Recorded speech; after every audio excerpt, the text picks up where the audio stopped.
সেদিনের স্বপ্ন দেখিয়ে ক্ষমতায় এসেছিলেন, দেশ জুড়ে সেন্ট্রালে এসেছেন, কিন্তু আজকের দিন দেখাতে ব্যর্থ হয়েছে। রসুনের দাম 400, নিত্য প্রয়োজনীয় জিনিসের দাম বেড়ে যাচ্ছে, বেকারত্বের সংখ্যা বেড়ে যাচ্ছে, ক্ষুধার্তের সংখ্যা বেড়ে যাচ্ছে, সব জায়গায় ফেল হচ্ছে। 2026 সালে অগ্নিমিত্রা পল দিদিরা রাজনীতির ময়দান তৈরি করার জন্য এই বাইনারি পলিটিক্স ক্রিয়েট করা ছাড়া তাদের কোনো জায়গা নাই। ব্যাপারটা হচ্ছে এতদিন উত্তরপ্রদেশ, মধ্যপ্রদেশ, যে সমস্ত জায়গাতে ক্ষমতায় টিকে থাকার জন্য বিজেপির প্রয়োজন, সাম্প্রদায়িক এই ধরনের ট্রামগুলো ইউজ করেছে। এখন পশ্চিমবাংলায় নিজেদের জায়গাটা ধরে রাখার জন্য এই ধরনের সাম্প্রদায়িক কথাগুলো বলছে। ব্যাপারটা হচ্ছে অনুপ্রবেশকারী যদি বলা হয়, এখানে গুলশান কলোনিতে আছে, সর্বপ্রথম দায়ী নিতে হবে তো সেন্ট্রাল হোম মিনিস্ট্রিকে। তাহলে কি অগ্নিমিত্রা দি অমিত শাহজিকে প্রশ্ন করে দিচ্ছে? কারণ আমরা যতটুকু জানি, এই বর্ডারে যেগুলো আছে, যারা পাহারার ব্যবস্থা আছে, নিরাপত্তা, আমাদেরকে যারা নিরাপত্তা দিচ্ছেন, বহির্শক্তি রাত থেকে না ঢুকতে পারে, বর্ডার সিকিউরিটি ফোর্স, এসএসবি, এই ধরনের আছে। তাহলে কি তারা ব্যর্থ? অগ্নিমিত্রা ম্যাম কি তাহলে এটা বোঝাতে চাইছে? আর সাথে সাথে এটাও আমি বলি যে ব্যাপারটা হচ্ছে যে ভূমি সংস্কার দপ্তরের মন্ত্রী, মুখ্যমন্ত্রী, তাকে এই ধরনের মিডিয়ার মাধ্যমে না কথা বলে, এই ধরনের অবাঞ্ছিত শব্দ, অবান্তর শব্দ না বলে বিধানসভায় প্রশ্ন করা যেতে পারে তো। শুধু মিডিয়া হাইপ তোলার জন্য, মিডিয়া ফুটেজে, মিডিয়াতে ভেসে থাকার জন্য এদের ল্যান্ড জিহাদ করা হচ্ছে।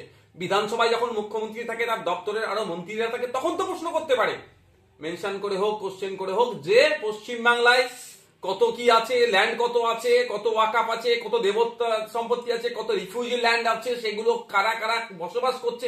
এবং এই আমলে পশ্চিমবাংলার সরকার যেটা চলছে, বর্তমানে তৃণমূলের পরিচালিত সরকার চলছে, এই আমলে কতজনকে পাট্টা দেওয়া হচ্ছে এবং স্পেসিফিক পাট্টা কোন জাতের মানুষ কত পেয়েছে, কোন বর্ণের মানুষ কত পেয়েছে, মাইনরিটি, মেজরিটি, এসটি, এসসি কত পেয়েছে, এই কোশ্চেন গুলোতে করে ডেটা নিয়ে তো বলতে পারে মানুষের সামনে। এইগুলো আমি দেখেছি হয় না। ওখানে একে অপরকেই কাদা ছোড়াছুড়ি হয়, কিন্তু বাইরে শুধু বাইনারি পলিটিক্স করার জন্য তুমি বিজেপি, অপরজন টিএমসি, এই বাইনারি পলিটিক্স করে টিকে থাকার জন্য এই ধরনের অবান্তর কথা বলছে। দীর্ঘদিন ধরে বলে আসছি যে মুসলিম তোষণের নামে মুসলিমদের শোষণ করা হচ্ছে। আমাদের কথাটা তখন পছন্দ হয়নি। রাজ্যের প্রাক্তন মন্ত্রী, বর্তমান ডেবরার বিধায়ক ডক্টর হুমায়ুন কবির সাহেব বলেছেন, এবং আমাদেরকে সাথে এটাও অতীব দুঃখের সাথে বলতে হচ্ছে, আমাদের রাজ্যের যিনি মুখ্যমন্ত্রী, তিনি বলেছিলেন যে গরু দুধ দেয় তার লাথি খেতে হয়। কিন্তু দুর্ভাগ্যের বিষয়, শুধুমাত্র ভোটার হিসাবেই রাজ্যের হেভি সংখ্যার মুসলমানকে রেখে দিতে চাইছেন। সামাজিকভাবে আপলিফমেন্ট হোক, সামাজিকভাবে এগিয়ে আসুক, অর্থনৈতিকভাবে ডেভেলপ হোক, এরা চায় না। এরা শুধুমাত্র কক্ষিগত করে ভোটার হিসাবে, ভোট ব্যাংক হিসাবে কাছে রাখার জন্য সময় 500,000 হাতে ধরিয়ে দিয়ে এতটুকুই রেখে দিতে চাইছে। এরা অর্থনৈতিকভাবে, সামাজিকভাবে ভেঙে পড়ছে, শিক্ষাও ঠিক মতো পাচ্ছে না। ফলে এরা বেঁচে থাকার জন্য, রুজিরুটির জন্য এদেরকে হাতে অল্প টাকা দিয়ে যত ধরনের অনৈতিক কাজ করানো যায় করিয়ে নিচ্ছে। শাসকই এর সাথে যুক্ত আছে। আজকে রাজ্যের মুখ্যমন্ত্রী যিনি, তিনি আবার সংখ্যালঘু বিষয়ক মাদ্রাসা শিক্ষামন্ত্রী। মানে ভাবতে পারা যাচ্ছে, মুখ্যমন্ত্রীর নিজের দপ্তর সংখ্যালঘু দপ্তর, তারপরেও পশ্চিমবাংলার সংখ্যালঘুদের এই দুরবস্থা কেন? এই পশ্চিমবাংলার বর্তমানে যিনি মুখ্যমন্ত্রী, তিনি তো বলেছিলেন যে সাচার কমিটি সুপারিশগুলো দেখিয়ে বলেছিলেন যে ক্ষমতায় আসলে সুপারিশগুলো বাস্তবায়ন করা হবে, মুসলমানদের শিক্ষা, স্বাস্থ্য, কর্মসংস্থানের ডেভেলপ হবে। কিন্তু দুর্ভাগ্যের বিষয়, ক্রমশ তলানিতে চলে যাচ্ছে। আমি একটা চ্যালেঞ্জ করে বলছি, যদি 2011 আর 2024 এই টাইমের মধ্যে আবার রিপোর্ট বানানো যায়, আমি রিপোর্ট বানানোর দাবি করছি পশ্চিমবাংলার, আমি বলবো সংখ্যালঘু নয়, সংখ্যাগুরু ভাইদের কাছে আমার অনুরোধ, আপনারাই সংখ্যালঘুদের ডেভেলপমেন্টের জন্য চিৎকার করতে হবে।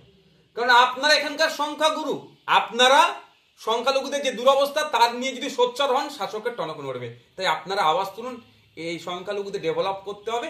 আর সাথে পশ্চিমবাংলার মানুষ সকলে আওয়াজ তুলুন যে সাচার কমিটির মতো ওই সুপার যে রিপোর্ট ছিল, আবার একটা নতুন করে রিপোর্ট হোক 11 থেকে 24, যে এই সময়ের মধ্যে কত মুসলমানদের, সংখ্যালঘুদের ডেভেলপ হয়েছে। আমি দায়িত্ব নিয়ে বলছি, এই যদি রিপোর্ট হয় দেখা যাবে মুসলমানরা ক্রমশ তলানিতে চলে গেছে। দেশ স্বাধীনের পর থেকে পশ্চিমবাংলায় 3টে সরকার চলছে, কংগ্রেস পরিচালিত সরকার, বামপন্থা লেফট ফ্রন্ট পরিচালিত সরকার, তৃণমূল পরিচালিত সরকার। কিন্তু দেখলে দেখা যাবে সব থেকে বেশি ক্ষতিগ্রস্ত হয়েছে মুসলমানরা এই রাজ্য সরকারের আমলে। 10,000 মাদ্রাসা দেওয়ার কথা বলেছিল, মাদ্রাসা তো দূরের কথা, দেওয়া মাদ্রাসায় যে 614টা মাদ্রাসা বামেদের আমলে ছিল তাতে 10,000 শূন্য পদ হয়ে গেছে। এমএসকে এসএসকে আনএডেড শিক্ষা ব্যবস্থা ধ্বংসের দিকে, টিচার নাই। মুসলিমদের শিক্ষার কর্মসংস্থানে, সরকারি কর্মসংস্থানে যখন এই সরকার ক্ষমতা এসেছিল 4% ছিল, এখন দেখুন বিলো 1%, এই অবস্থা। তাই হুমায়ুন কবির সাহেব মুখ্যমন্ত্রীর যে ব্যর্থতা, তিনি এই দপ্তর তার হাতে নিয়েও যে ডেভেলপমেন্ট করতে পারেন সেটা দেখিয়ে দিয়েছে।